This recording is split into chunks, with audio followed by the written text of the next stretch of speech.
talk about USC. We're back. I don't. Yeah. I mean, we got to see him play yesterday, right? So you're over under bet. You're not gonna be able to bet this. You're not gonna be able to take this, but definitely some takeaways from that game for sure. But I'll just talk about just on paper a little bit before we get into like that game that we saw yesterday. Uh, they were they actually acquired a lot of talent in this offseason. They acquired a lot of talent. Yeah, I get they lost Jordan Addison, but in the aggregate, the receiver room looks awesome, I think. Boy, does it. Boy, does it. Dorian Singer, awesome. Mario Williams, awesome. Taj Washington, awesome. As we saw yesterday, Zach Branch, oh my gosh, is that kid electric? Yeah, sure, you lose Travis Dye at running back. Oh, wait, we have Austin Jones. Oh, wait, we got Marshawn Lloyd.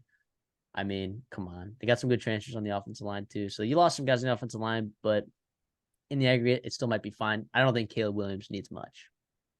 Caleb Williams does not need much on the offensive line. He just needs a little bit. The defense is the thing that everyone's looking at. Like, can they improve? Is Alex Grinch a bum? Is he not? I won't talk about yesterday, but yes, on paper, they're more talented this year than they were last year. It's the most talented Alex Grinch has had as a defensive coordinator. Now will produce. I mean, and it's going to be, which is kind of embarrassing. Although it's a fine team. 3 levels, they got depth. They got like impact players at all 3 levels. I think it'll take some time. I think you circle at Notre Dame in week 7 is when they really need to be ready for it in terms of Sam Hartman coming in there. Like we saw how well he played in Dublin, Ireland, which is awesome. I do think Arizona the week prior and Jaden Delore is going to test them a lot as well, which will be good for them. The bye week, I don't love the bye week early, and I know it gives them an extra week to get those like defensive players acclimated, whatever else. But this is not like you're breaking a new quarterback. It's not like I like bye weeks middle of the year, middle to back half, But anyways, defensively, Bear Alexander, we'll see how much you get from him. Obviously, everyone loves him, and he was obviously highly rated player and productive player at Georgia as a true freshman. Jack Sullivan sounds like he's been a guy from Purdue that came over. He'll be the defensive tackle. And Solomon Byrd, right? He's been the surprise of fall camp there, and he's kind of pushed Corey Foreman, impact former 5-star number 1 player in the country, Corey Foreman, back down the depth chart, which I guess is a good thing if you're, better than a very talented player like that. I know you know much about Anthony Lucas, coming up from Texas A&M, going to be on the edge and can slide into defensive end as well. He's a good ball Jamil player. Muhammad. Yeah, Jamil Muhammad from Georgia State. They really, really impressed with him. And then obviously, the story out of the linebacking core with Taka Curtis, right? He's a true freshman guy. He'll be next to Mason Cobb. Mason Cobb's a guy that was highly rated on the transfer market as well. Taka Curtis is a true freshman guy. Hopefully he should be getting better every year. It'll be an improvement over Shane Lee. I can tell you that. And, I love Shane Lee's heart, and I love the way, he plays and runs. He's not a very good linebacker at the Power 5 level. And even Eric Gentry is getting healthy as well. Secondary, I'll say Domani Jackson finally seems like he's putting it together there in year 2 there. Former 5-star guy. Siari Wright, another highly rated guy. Sounds like those 2 guys are going to start over the highly coveted transfer in Christian Roland Wallace we talked about earlier from Arizona.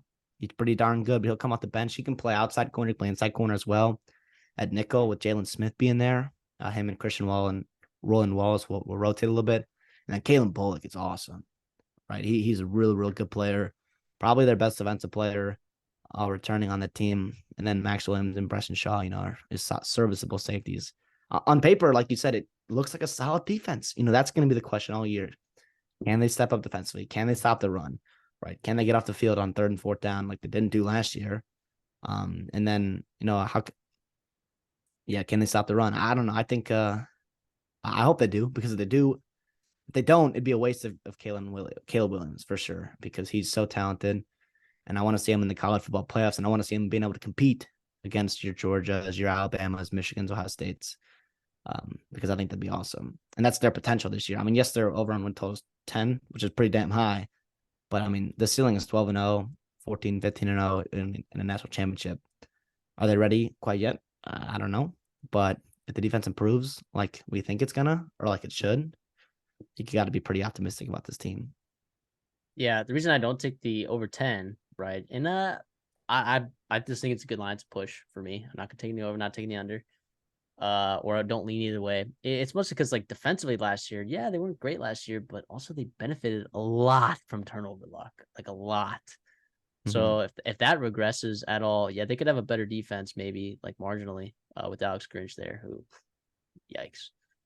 I don't know that actually the production that they get from the defense is that great because of the turnover luck and having it regress in the direction that you don't want it to go. So, this is a good team though. Zachariah Branch. Oh my goodness, that dude is ridiculous. He's better than Evan Stewart right now. He's better than. I mean, he just from watching one game yesterday against San Jose State, I could see that this kid just moves differently. He just moves differently. He's ridiculous. I'm a little upset that he didn't come to Texas A&M because he would be starting day one. Real quick, over under. You gonna lean over, lean under? What do you got? No, I'm not leaning. I push at 10. All right. Oh, see, I think that's interesting. I almost like the under because and I've kind of had that with a bunch of the top end teams at the Pac-12. Damn it, I'm so sorry. I just don't trust them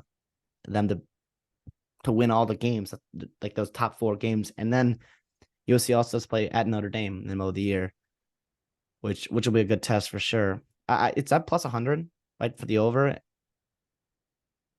or for the I don't know. For whatever it is, I like the under here. I'm not going to take it, but I hope I'm wrong. For college football's sake, for Caleb Williams' sake, I hope I'm wrong. And then for Alex Grinch's sake, because he's going to be crucified if they do not, win 10, 11 games and make it back to the Pac-12 championship and hopefully win this time. Yeah, agreed.